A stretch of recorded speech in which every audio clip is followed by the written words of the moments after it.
오늘 하나님이 주신 말씀 보도록 하겠습니다. 시편 128편 1절부터 129편 8절 말씀입니다. 전체 다 읽지 않고 128편 1절부터 129편 4절까지만 한 절씩 교독하고 마지막 절은 같이 읽도록 하겠습니다. 여호와를 경외하며 그의 길을 걷는 자마다 복이 있도다.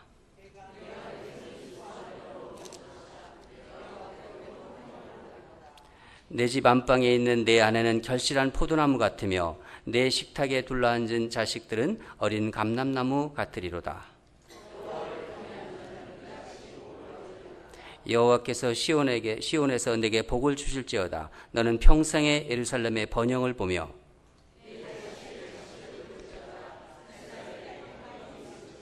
이스라엘은 이제 말하기를 그들이 내가 어릴 때부터 여러 번 나를 괴롭혔도다.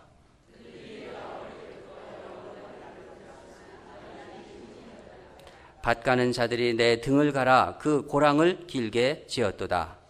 여호와께서는 의로우사 악인들의 줄을 끊으셨도다. 아멘.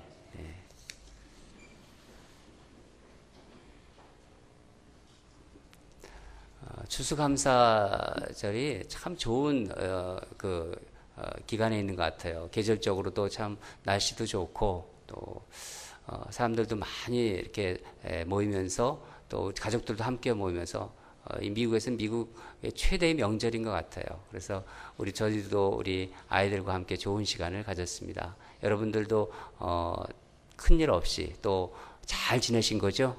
네. 오늘은 시편을 가지고 우리가 그리스도인의 형통에 대해서 여러분과 말씀으로 좀 교제하겠습니다. 시편 가운데 이 120편부터 134편은 어떤 제목이 붙어 있냐면은 성전에 올라가는 노래다. 이런 제목이 붙여 있어요. 표제라고 하죠. 우리가 그런 제목이 붙어 있습니다. 원어로 보면은 올라가는 노래라는 뜻이에요. 올라가는 노래. 어디로 올라가냐? 여러분들이 아실 거예요.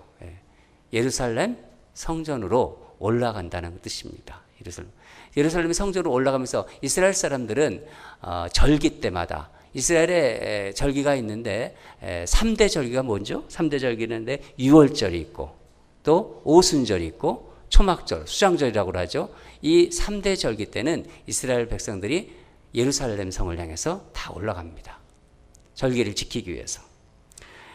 그 가운데 성전이 있죠. 성전, 예루살렘 성전. 성전은 구약에서 하나님의 백성들의 신앙의 가운데 있었고 가장 중심지라고 볼 수 있는 것입니다. 하나님이 거하시는 곳이라고 생각했기 때문에 사람들이. 그래서 항상 이스라엘 사람들의 그 신앙의 중심에는 성전이 가운데 딱 있는 거예요. 바로 왕이신 여호와 하나님을 만나기 위해서 이스라엘 백성들은 성전에 이렇게 올라갑니다. 그런 의미에서 이 성전에 올라가는 노래는 하나님께 예배드리려고 하는 거죠. 예배드리기 위해서 교회로 나오는, 오늘날로 치면 교회로 나오는 신앙인들이 가져야 할 신앙의 자세를 말씀해주고 있다고 볼 수 있습니다.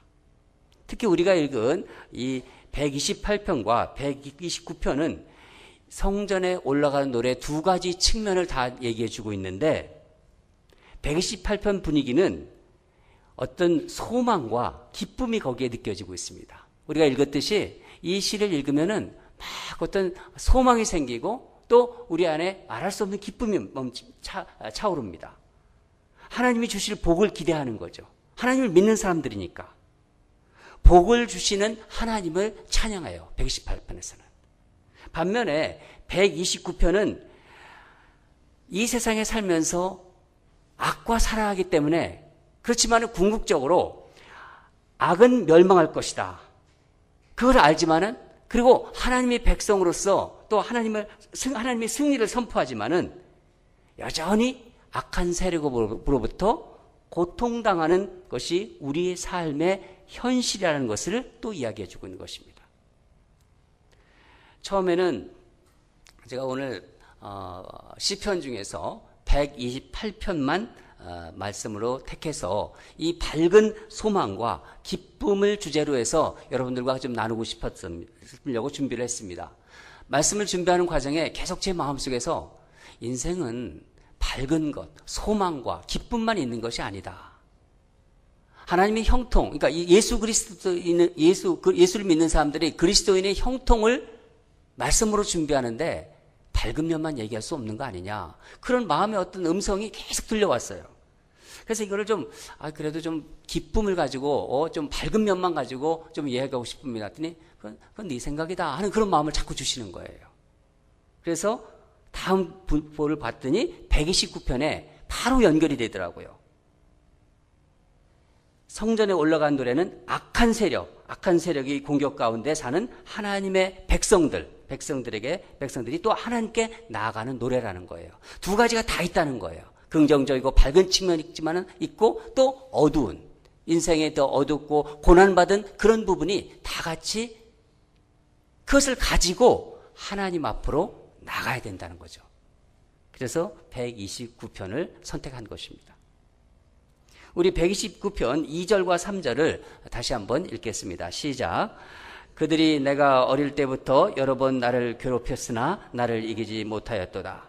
밭가는 자들이 내 등을 갈아 그 고랑을 길게 지었도다. 그들이 나를 이기지 못하였지만 내 이 등을 갈아 고랑을 길게 지었다는 이 구절을 묵상하면서 이 땅의 삶에 어떤 그 살아가면서 수고로운 삶의 고통이 이렇게 저는 느껴졌습니다. 예수님을 믿으면서 이 세상을 살아가는 성도들이 부르는 복의 노래, 소망의 노래는 이런 것 같아요. 아무 걱정 없이 근심 가운데 부르는 그런 어떤 노래가 아니고 요즘처럼 날씨가 너무 좋지 않습니까? 하늘도 높고 정말 그 청명한 그런 가을 하늘을 바라보며 부르는 그런 노래가 아니라 현실의 어려움 속에서, 갈등 속에서, 고통 속에서 그래도 우리 하나님을 믿고 우리 하나님을 찬양하면서 여호와 하나님을 신뢰하면서 부르는 신앙의 노래라는 거예요. 아마 이스라엘 백성들도 그런 노래를 부르며 하나님 앞으로 성전으로 나갔을 것입니다. 사랑하는 여러분 오늘 우리 주일 예배 2부 예배를 드리러 나오시는데 나오시면서 어떤 생각을 가지고 나오셨어요? 그냥 막 허둥지둥 그냥 나오셨어요? 일어나자마자 화장하고 막 그냥 허둥지둥 나오셨어요? 어떤 생각이 있으셨을 거 아니에요? 뭔가 어떤 말씀을 하나님께서 주실까? 어떤 기대와 소망과 그런 것이 있으셨어요? 빨리 나와 막 그러고 그냥 나오셨어요?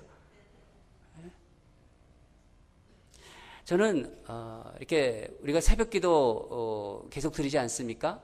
근데 토요일 날은 새벽기도 인원이 좀 많이 바뀌는 것 같아요. 근데 화, 수, 목, 금 거의 비슷한 것 같아요. 근데 새벽기도를 드리다 보면은 새벽기도에 늘 나오시는 분들이 딱 정해져 있어요.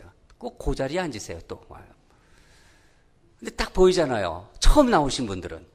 그러면은 어떻게 새벽기도에 나오셨나 하고 기쁨이 딱 이렇게 밀려오기 전에 가슴이 쿵 하고 내려앉아요. 아니 새벽기도에 안 나오시는 분이 왜 나오셨을까? 무슨 일이 있을까? 혹시 건강에 무슨 일이 생기셨나? 또 무슨 사업에 지금 큰 문제가 생겼나? 잠을 주무셔야 될 뿐인데 어떻게 나오셨을까? 막 그런 생각이 막 이게 나온 거 인간적으로 어쩔 수 없이. 제가 그래도 성도님들이 편찮게 사는 그런 마음이 이 세상에 좀 우리 성도님들 하나님 지켜주셔서 좀 평안하게 살게 해주시옵소서. 그런 마음이 제가 있기 때문에 그런 마음이 나오는 거예요. 그러나 제가 보기에는 아무튼 예배를 드리러 나온다는 것은 그것이 새벽 기도든 금요 예배든 주일 예배든 하나님 앞에 나온다는 것은요 하나님이 기뻐하시는 거예요. 어떤 연유에서 나왔든 간에 그것은 좋은 일입니다. 여러분 어떤 경우이든 우리가 하나님 앞에 나오는 것은 우리가 가진 문제, 이 어떤 문제라기보다는 하나님을 믿는 믿음 때문이에요. 그렇지 않아요? 하나님을 믿기 때문에 나오는 거예요. 물론 살다가 여러 가지 문제가 있죠. 그렇지만은 그 믿음이 있기 때문에 하나님 앞으로 나와서 기도하고 싶고 예배드리고 싶고 그런 거죠. 또 그래야 되는 겁니다. 지난주가 추수감사절이기 때문에 식구들이 많이 모였습니다. 저도 우리 한국에서 처형도 오시고 또 우리 두 아들도 다 있고, 물론 작은 아들은 저랑 지금 같이 잠깐 살고 있지만은 오늘 본문을 묵상해서인지 유난히 이 가정에 대한 생각을 많이 하게 되었습니다. 제가 말씀을 준비하면서 애들과 같이 또 이렇게 또 같이 밥도 먹고 그러면서 가정에 대한 그 생각이 자꾸 하나님께서 이렇게 뭔가 주시는 것 같았어요. 가정은 하나님께서 우리에게 주신 어떤 귀한 선물 중에서 아주 특별한 것이라는 생각이 다시 한번 또 이렇게 일어나는 거예요. 그 생각이 다시 제가 들게 하게 되었습니다. 오늘 시편 128편은 축복받는 한 가정의 모델을 우리에게 지금 보여주고 있습니다. 우리 말씀을 함께 보도록 하겠습니다. 3절을 같이 읽도록 하겠습니다. 시작. 내 집 안방에 있는 내 아내는 결실한 포도나무 같으며 내 식탁에 둘러앉은 자식들은 어린 감람나무 같으리로다. 가정에 있는 아내는 향기롭고 풍성한 열매로 다른 사람들, 가족 구성원을 복되게 하는 결실한 열매 맺는 그 포도나무 같다고 성경은 이야기하고 있습니다. 포도나무는 유대 나라에서, 특히 이스라엘에서 아주 중요한 과일 나무로서 그 포도즙을 마시면은 사람들이 피곤해 있다가도 곧 새 힘을 얻는다고 유대 나라 사람들은, 이스라엘 사람들은 그렇게 믿고 있었습니다. 가정에서 엄마의 역할이 이와 같다는 거예요. 결실한 그 포도가 농부의 마음을 기쁘게 하듯이 식구들의 마음을 기쁘게 해줘요. 엄마가. 삶에 지친 자녀들이 이 모양으로 지키고 저 모양으로 지치고 자기들도 몰라요. 또 그거 지쳐있는지도. 그런 모든 상황 속에서 그런 지쳐있는 가족들에게 새 힘을 공급한다는 거예요. 새 힘을. 가족들을 새롭게 해줄 수 있는 사람. 우리가 보통 리프레시 한다 그러잖아요. 그 리프레시를 할 수 있는 사람이 바로 엄마라는 거예요. 성경은 엄마의 역할을 그렇게 보고 있는 것입니다. 또 자녀들을 어떻게 보고 있는 거죠? 하나님께서는 우리 자녀들을 감람나무 같이 만들어 주신다고 했습니다. 감람나무. 감람나무는 이 포도나무와 같이 유대 지방의 아주 중요한 과일나무였습니다. 심은 지 감람나무는 한 30년 자라면은 이게 큰 나무가 되는데, 이 30년 된 감람나무에서는 일반적으로 나중에 한 120kg 정도의 열매를 이제 따게 된답니다. 이것으로 뭐를 만들죠? 기름을 만듭니다. 감람류, 기름을 만드는데, 이 기름은 어디에 사용하냐면은 왕이나 제사장들이 즉위할 때 기름을 붓지 않습니까? 그래서 감람류를 가지고 기름을 붓습니다. 또 어디에 사용하냐면은 이 성전 기구들을 깨끗하게 닦고 거룩하게 만드는데 이 기름으로 다 닦습니다. 또 감람나무는 이 어둠을 밝히는 기름으로도 사용해요.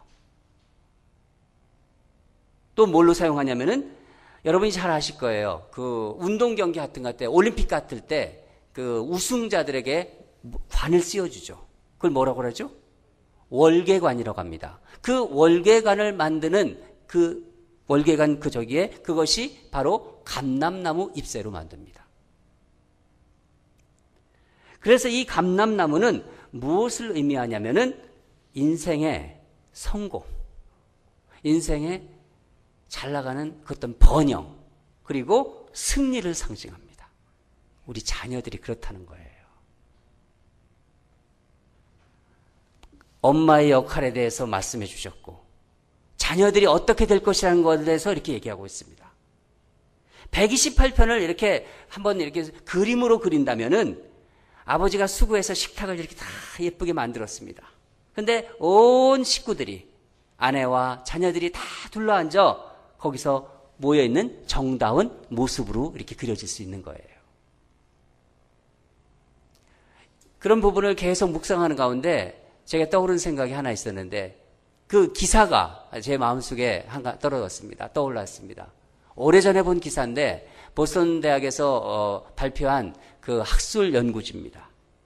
청소년 문제를 연구하는 학자들이 연구한 그 발표한 것인데 가족들이 함께 밥을 먹는 것이 아주 중요하다는 기사였어요. 좀 특이해서 제가 그걸 잘 오려갖고 보았는데 청소년 시절에 문제를 일으킨 그런 어떤 청소년들 있잖아요. 우리 세상 말로 비행 청소년들. 그런 사춘기 때 여러 가지 힘들어 하잖아, 애들이. 그런데 그게 좀 심하고 그래서 삐뚤어 나가고 부모를 막 속식이고 그래서 결국은 참 삶이 어렵게 된 그런 어떤 청소년 문제를 일으킨 그런 청소년들. 이 사람들이 성인이 되고 나이가 들면서 자기 문제를 극복한 사람들이 있지만은 그 문제를 극복한 거죠. 청소년기 때는 그랬지만은 오히려 더 깊은 문제에 빠져들어서 사회로 돌아오지 못하는 사람들도 있었습니다. 그런데 이 두 그룹을 비교한 거예요. 비교했는데 가장 두드러진 특징 중에 하나가 이 가족이 가장 가족 관계가 에서 문제가 있었다는 거죠. 가족 관계. 그런데 그 가족 관계에서도 한 단계 더 밑으로 내려가면은 어떤 것이 나타나냐면은 놀랍게도 이 가족 관계에서 가장 중요한 부분으로 문제를 집어낸 것이 가족들이 얼마나 자주 함께 모여서 식구들이죠. 식사를 하였는가 그렇지 않았는가 그 횟수가 또 문제가 되는 거예요. 가족이 함께 식탁에 앉아서 식사를 하는 가정의 그런 자녀들은 설령 어려운 청소년 시절을 보냈다 하더라도 다시 가정으로 사회로 돌아올 확률이 대단히 높다는 그 통계가 나왔어요. 가족들이 밥을 먹는 게 중요하다는 거예요. 쉽게 얘기하면은. 비행 청소년들이 회복돼서 돌아오는 확률이 훨씬 더 많았다는 거예요. 돌아오지 못하는 그런 사람들보다 같이 함께 밥을 많이 먹었든 함께 식사를 했든.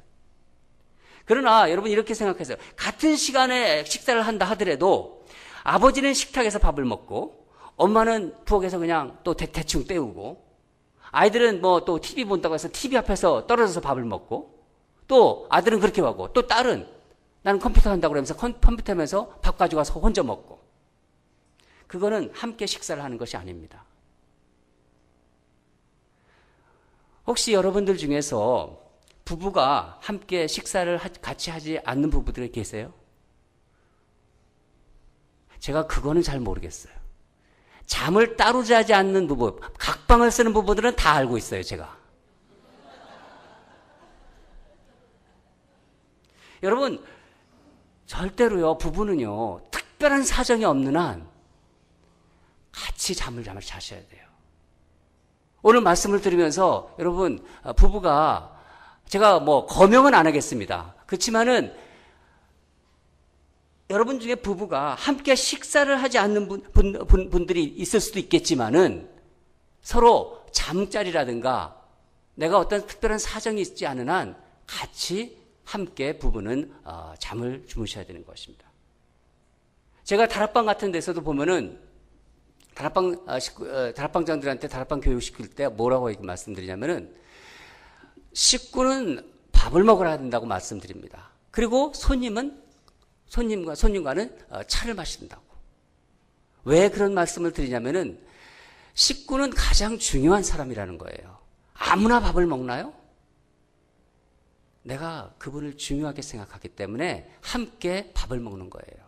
다락방이 중요하다는 개념입니다. 서로 공동체에서 만나서 내 평생 만약에 다락방 모임마다 차만 마시면은요 그냥 손님이 되는 거예요.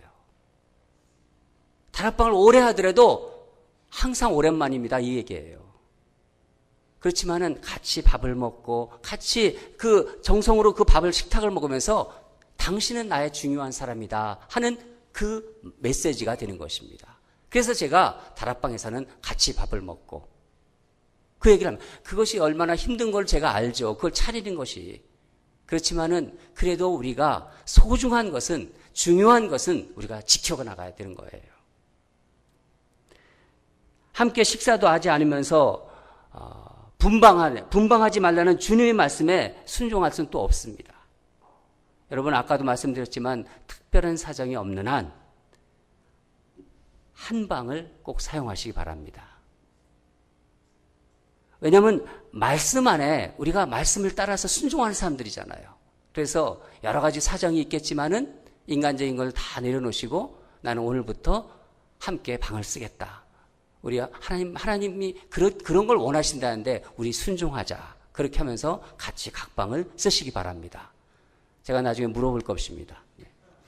1절과 2절을 보면은 1절과 2절을 보면은 여호와를 경외하며 그의 길을 걷는 자마다 복이 있도다. 그렇죠? 내가 내 손에 수고한 대로 먹을 것이다. 내가 복되고 형통하리다. 이렇게 말씀하십니다. 주님께서 형통케 하신다는 지금 약속을 하고 있는데, 오늘 우리가 좀 말씀을 좀 더 볼 부분은 우리가 관심을 가지고 있는 부분입니다. 그리스도인의 형통에 대해서 좀 여러분과 이야기를 나누고 싶어요.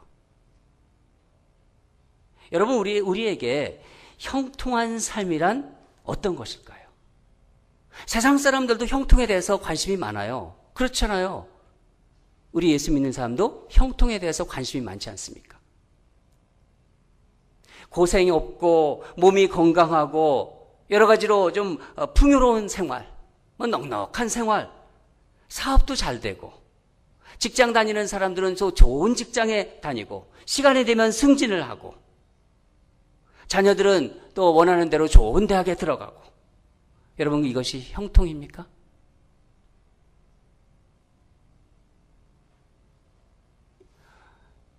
아니면 자기가 하고 싶은 것에 손을 대는 것마다, 비즈니스를 하는 사람들은 뭔가 새로운 비즈니스를 하고 싶고 그런 마음이 있지 않습니까? 그런데 이 손을 대는 마다 성공한다면은 그게 마이더스의 손이죠. 대면은 그냥 되는 거예요. 이것을 또 형통이라고 얘기할 수 있습니까? 또 어떻게 하면은 좀 더 이익을 많이 챙길 수 있을까 하면서, 아니 뭐 좀 보이지 않으면은 조금씩 탈세도 하고, 가끔 법도 어기고, 또 법을 또 열심히 연구해가지고 법을 또 잘 또 알아가지고 법망을 피해서 부당한 이익을 취하고. 그런데 일은 계속 잘 돼요. 승승장구 일이 계속 잘 돼요. 세상에서 잘 나가면 그게 또 형통인가요? 어떻게 생각하세요? 세상 사람들이 생각하는 형통, 우리가 생각하는 형통. 세상에서는 이런 것이 분명히 형통이라고 볼 수 있어요. 세상 사람들은 이것을 형통이라고 이야기도 합니다. 그러나 내가 예수를 믿고 있다면, 내가 그리스도인이라면, 그리스도를, 그러니까 나의 주인을 그 예수를 삼는 사람이라면, 우리 크리스찬의 형통은 이런 것이 될 수 없어요. 여러분, 세상 사람들이 말하는 형통과 그리스도인의 형통은 같지 않습니다. 분명히 다릅니다.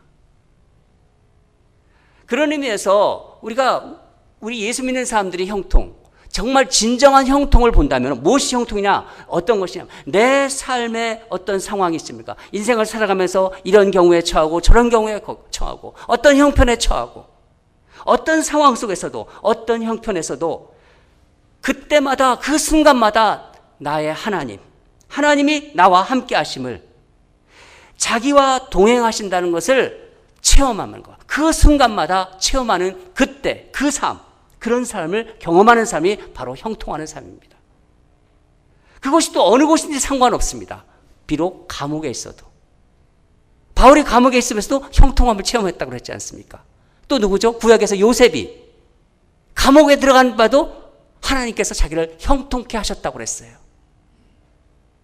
주님과 무슨 말씀하시는 거냐? 주님과 함께 있으면 아무리 상황이 어떻고 아무리 형편이 어떠 하더라도 그것이 내 마음을 지키고 있다면은 그것이 형통이라는 거예요. 그게 예수 믿는 사람들이 형통이에요. 다르잖아요. 세상 사람들과 형통이. 사단마귀의 영향에 있는 이 세상은요, 우리와 주님과의 관계를 어떻게 하면은 이걸 떼어놓을까? 그런 책략을 쓰는 게 사단 마귀의 주된 목표입니다. 함께 129편 1절과 2절을 읽겠습니다. 함께 129편 1절 시작. 이스라엘은 이제 말하기를 그들이 내가 어릴 때부터 여러 번 나를 괴롭혔도다. 그들이 내가 어릴 때부터 여러 번 나를 괴롭혔으나 나를 이기지 못하였도다. 대적이 우리를 계속 공격한다는 것입니다. 괴롭힌다는 거예요. 그게 사단 마귀가 우리에게 공격하는 일이라는 거죠.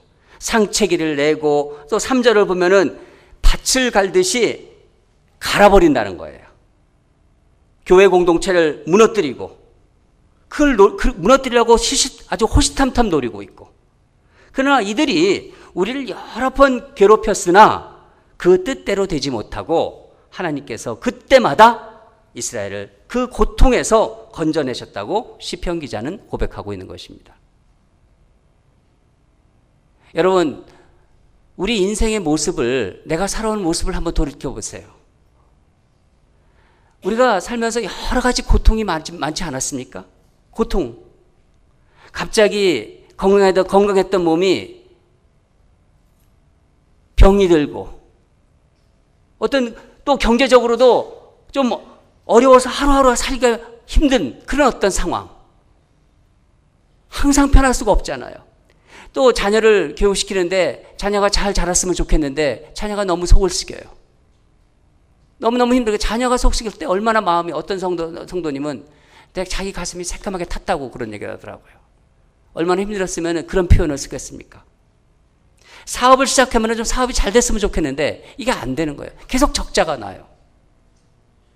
또 사람과의 관계에서도 내가 뭐 특별히 잘못한 것도 없는데 억울함에 또 이렇게 모함을 당하는 그런 상황 속에서, 여러분, 이런 것들이 참 일어나는 게 우리의 인생인데, 여러분, 그럴 때마다 어떻게 하겠습니까? 그냥 주저앉고 포기하겠습니까? 그럴 때일수록 나의 주인이신 여호와 하나님이 나와 함께 하신다는 생각, 그 여호와 하나님, 그럴 때 더 내 주님을 더 의뢰하면서 주님을 더 체험하는 거예요. 그런 상황 속에서도.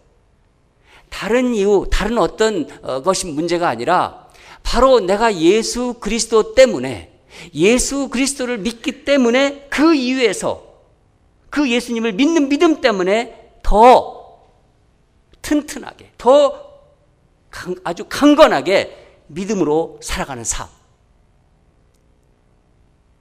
여러분, 이것이 성경이 말하는 형통의 삶이라는 거예요.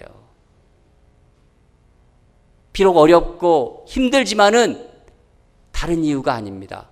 내가 믿는 예수님 때문에 나의 믿음이 더욱더 강건해지고 그 어려움을 이겨나간다는 거죠. 이런 형통한 삶은 그 사람을 통해서 하나님의 복이, 거기서 견뎌나가는 그런 삶을 통해서 하나님의 복이 여러분 가족 구성원 한 사람 한 사람에게 영향을 줄 수밖에 없는 거예요. 그리고 그것이 이웃으로 흘러갑니다. 그럼 이게 뭐냐? 하나님의 뜻이 공동체 가운데 이루어지는 거예요. 이 형통함을 하나님이 주신 복이라고 하는 이유는 그것이 우리의 뜻대로, 우리의 마음대로 되지 않기 때문에 그렇다는 거예요. 여러분, 우리가 예수를 믿고지만 우리에게 죄된 본성이 있어요. 심플 네이처가 그대로 있습니다. 우리가 그래서 본질적으로는 계속해서 세상 사람들도 그렇지만 우리도 어떤 상부지향적인 그런 어떤 그 경향을 계속 가지고 있어요.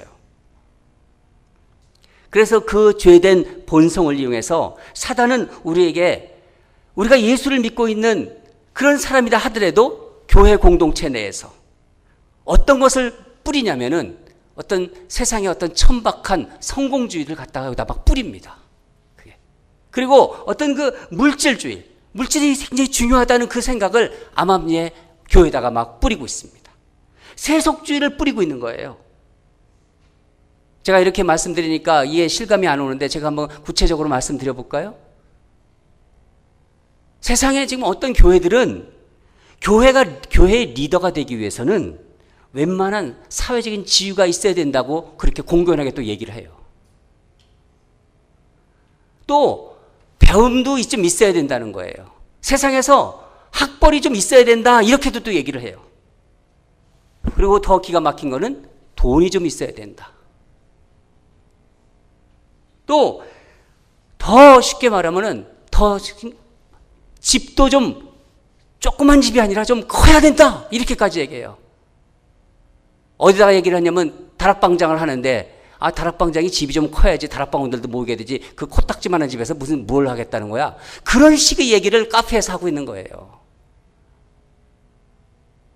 그게 자기가 무슨 얘기를 하는지는 몰라요. 얼마나 하나님을 믿고 있고 예수님을 구주로 삼는 사람들이 그런 얘기를 하고 있고 교회가 리더가 되기 위해서 돈이 좀 있어야 되고 가방끈도 좀 길어야 되고 그따위 얘기들을 하고 있는 거예요. 자식들 얘기도 해요. 어떻게 해요? 자식들이 좀 버젓해야지. 좀 내놔서 좀 손색이 없어야지 하나님의 영광을 가리지 않는데요. 어떻게 이런 얘기를 하는지 이게 뭔지요? 이게 우리도 모르게 사단마귀가 거짓 신념을 갖다 심어버리는 거예요. 물타버리는 거예요. 다 그냥. 여러분 우리 성도 중에는 그런 거짓말, 그런 거짓 신념에 넘어가는 분이 한 분도 없기를 바랍니다. 그런 거짓된 신념과 생각과 싸우세요. 만약에 누군가가 그런 얘기를 하고 있다면은 그거 어디서 배웠냐고 한번 눈을 똑바로 뜨면서 물어보세요. 어떤 교회에서 그런 걸 가르쳐 줬냐고. 내가 믿는 하나님은 그런 하나님 아니다. 그렇게 말씀하세요. 나는 그런 하나님 안 믿는다. 혹시 말씀드리는 순간에 요즘 조 목사가 교회만 있어서 세상 물정을 몰라. 그렇게 생각하시는 분 있으세요? 교회도 사회인데 그건 너무 당연한 거 아니야? 좀 그런 게 있어야 되는 거 아니야? 그렇게 생각하는 분이 만약에 있다면 여러분 저는 세상 이야기를 하고 있는 게 아닙니다. 내가 예수를 믿고 여러분도 예수를 믿는데 예수님의 몸, 예수님의 집, 예수님을 정말 주님으로 고백하는 거룩한 사람들의 공동체, 바로 교회 이야기를 하고 있는 것입니다. 전에 우리 교회 부임하기 전에 썬랜드에서 목회를 하고 또 LA에서 목회할 때 이런 경우 있었어요. 제가 얼마나 감사했는지 몰라요. 집이 너무너무 작아요. 집이 작고 경제적으로 너무너무 쪼달리는 그 집사님이었어요. 그런 다락방장을 하세요. 또 그분이. 그런 어려운 가정 상황 형편에서 다락방장으로서 다락방원들을 섬기는 그 모습을 보면서 저는 그분에게서 형통의 축복을 간접적으로 체험했습니다. 집이 작아도 경제적으로 넉넉하지 않아도 그곳에 그 부부의 얼굴에 늘 웃음꽃이 있었습니다.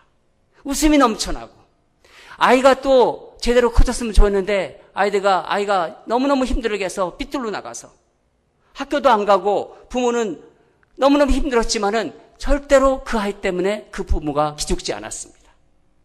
얼굴에 웃음을 잃지 않았어요.